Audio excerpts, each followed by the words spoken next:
আসসালামু আলাইকুম রহমতুল্লাহি ওয়া বারাকাতুহু। সম্মানিত দর্শক, আমার আজকের এই ভিডিওটি বিএনপি নেতা জনাব সালাউদ্দিন সাহেবকে নিয়ে।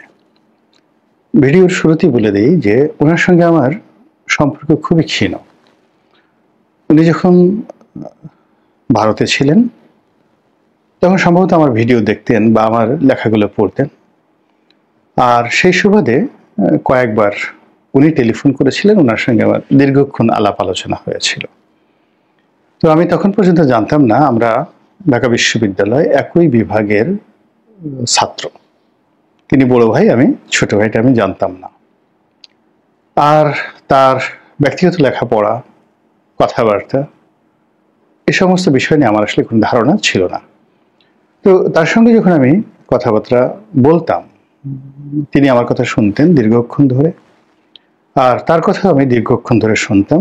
কখনো কখনো আমাদের আলাপ আলোচনা 1 ঘন্টা 1.5 ঘন্টা পর্যন্ত হয়েছিল। অবাক করার বিষয় হলো যে তিনি ক্লান্ত হতেন না আমার সঙ্গে কথা বলতে গিয়ে, আর আমিও ক্লান্ত তো দূরের কথা, তার সঙ্গে কথা বলতে গিয়ে এক ধরনের যাকে বলা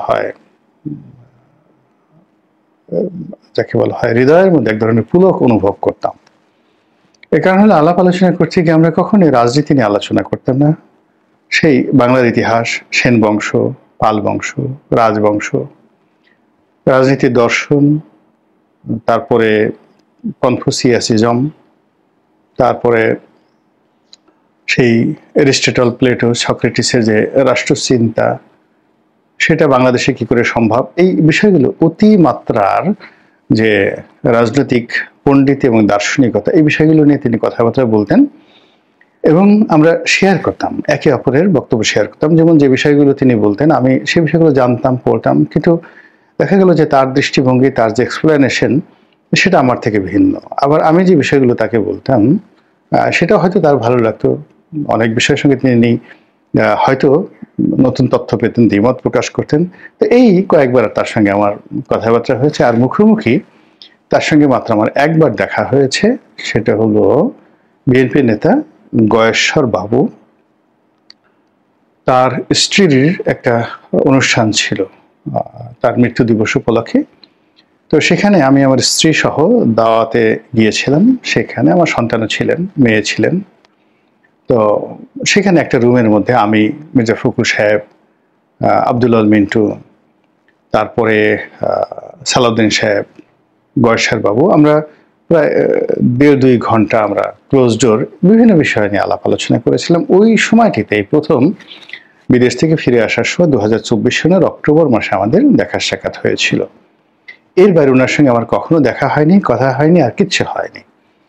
তো তাকে আমি এখন টেলিভিশন দেখছি, তার বক্তব্যগুলো শুনছি, তাকে নিয়ে যে সকল নেতিবাচক কথাবার্তা চালু হচ্ছে, বিশেষ করে এস আলম বা অন্যান্য যে বিষয়গুলি নিয়ে আলাপ আলোচনা হচ্ছে, বা কক্সবাজারে তার রাজনৈতিক কর্মকাণ্ড, তার প্রতিপক্ষের সঙ্গে তার দ্বন্দ্ব সংঘাত, এবং ওখানে যে সকল ফাইন্যান্সিয়াল ট্রানজাকশন যেগুলো নিয়ে এনসিপি নেতা নাসিরউদ্দিন পাটোয়ারি খুবই বিরূপ মন্তব্য করেছেন, সেই বিষয়গুলো নিয়ে আমি একটা বা দুটো ভিডিও করেছি।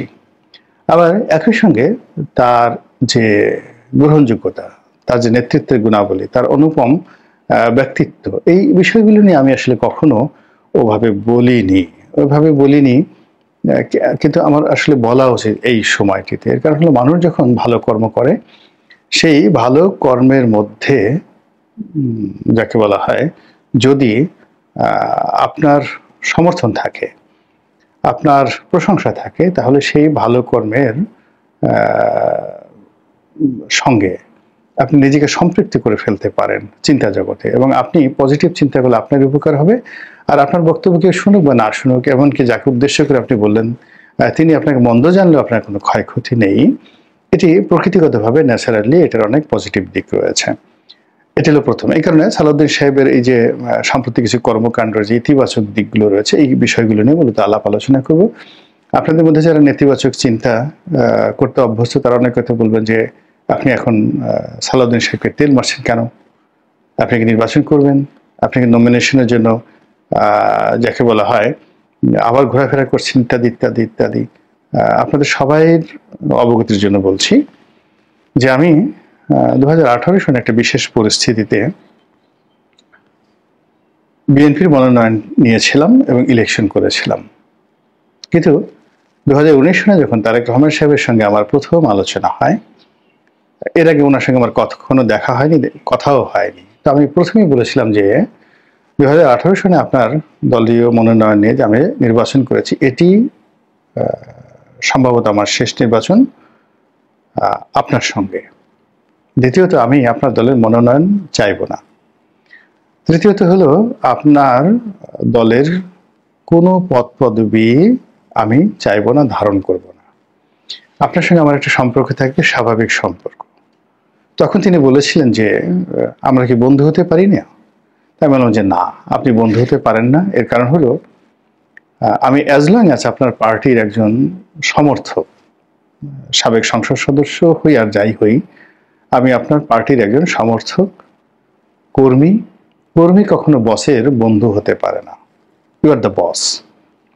তো কাজে আপনার সঙ্গে আমার স্বাভাবিক সম্পর্ক থাকবে, আলাপ আলোচনা। আপনি জিজ্ঞাসা করলে আমি উত্তর দেব, আপনি ডাকলে আমি যাব, আমার সাধ্য অনুযায়ী আমি সাহায্য সহযোগিতা করার চেষ্টা করব এবং আপনার মঙ্গল কামনা করব, এই পর্যন্ত। কিন্তু আপনার সঙ্গে বন্ধুত্ব করার জন্য আমার দুঃসাহস নেই এবং এটা হবে না। তো উনি এতে খুব আশ্চর্য হয়ে গেছিলেন যে উনি নিজের মুখে একজনের সঙ্গে বন্ধুত্ব করতে চেয়েছেন, তাও ওনার দলের একজন সাধারণ সমর্থক যে আওয়ামী লীগ থেকে এসেছে, আর সে এইভাবে কথা বলবে, তিনি খুব আশ্চর্য হয়েছিলেন। কিন্তু আমি যখন তাকে খুলে বললাম যে একজন বস কখনো বন্ধু হতে পারে না, বস ইজ অলওয়েজ বস। তো আপনি কখনো আপনার অফিসের কর্মকর্তা, আপনার স্টাফ, আপনার কর্মী সমর্থক, এদের কারোর সঙ্গে আপনার বন্ধুত্ব করার দরকার নাই। তারা অটোমেটিক্যালি আপনার হুকুম শোনার জন্য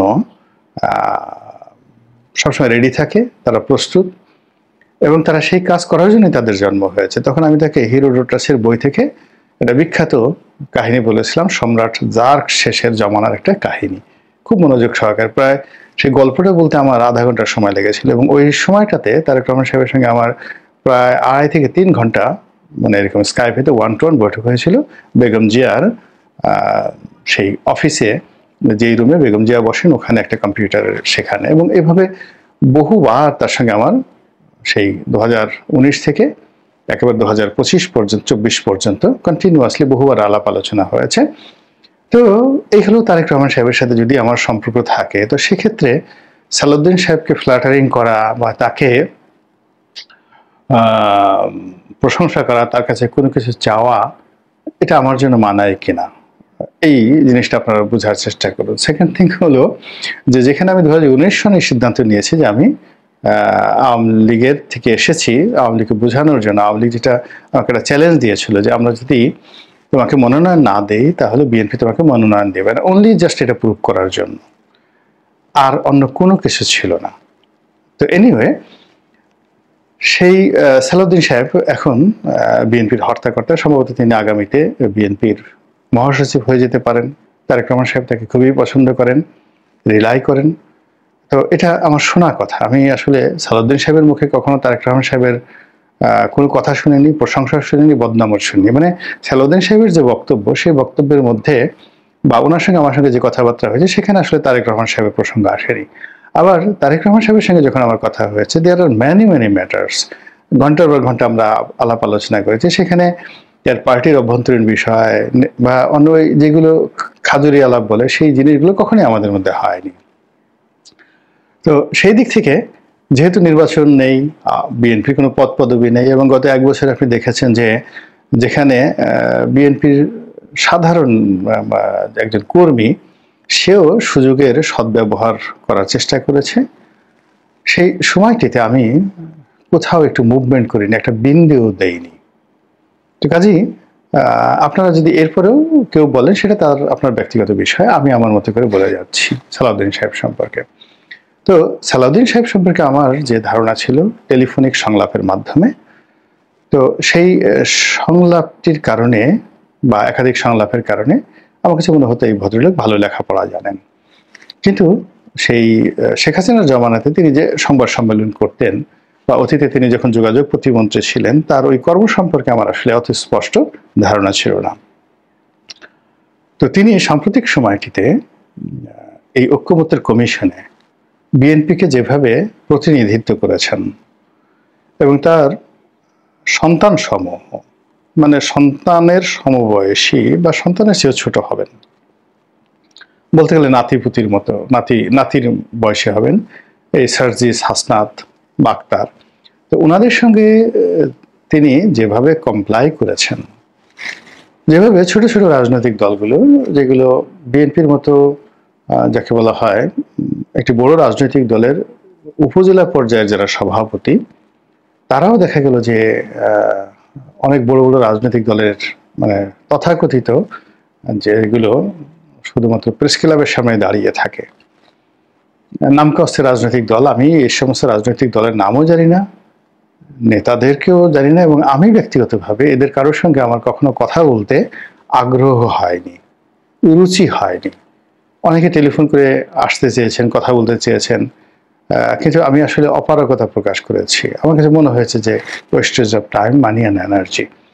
এর কারণ হলো যে আমি খুব সাধারণ মানুষ। আমার এই সাধারণ মানুষ হিসেবে আমি দেখেছি যে যেটা আমার ভালো লাগে না, যেটার মধ্যে আমার কোনো আত্মিক অন্তরের অন্তঃস্থল থেকে কোনো প্রশান্তি অনুভব করার সুযোগ নেই, এবং যে কর্মের কোনো অর্থমূল্য নেই, যে কর্মের কোনো কল্যাণ নেই, সেই সকল কর্মের সময় ব্যয় করাটা আমি সারাটা জীবনে অ্যাভয়েড করে আসছি।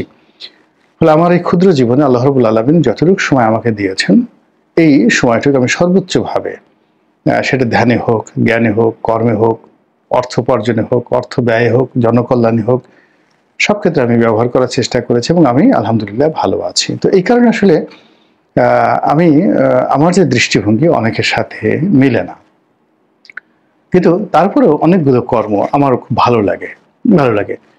দেখা গেল যে কেউ হয়তো দেখা গেল যে এই রাজনীতির পেছনে সময় দিচ্ছেন, সারাটি জীবন একটা আদর্শ নিয়ে বেঁচে আছেন।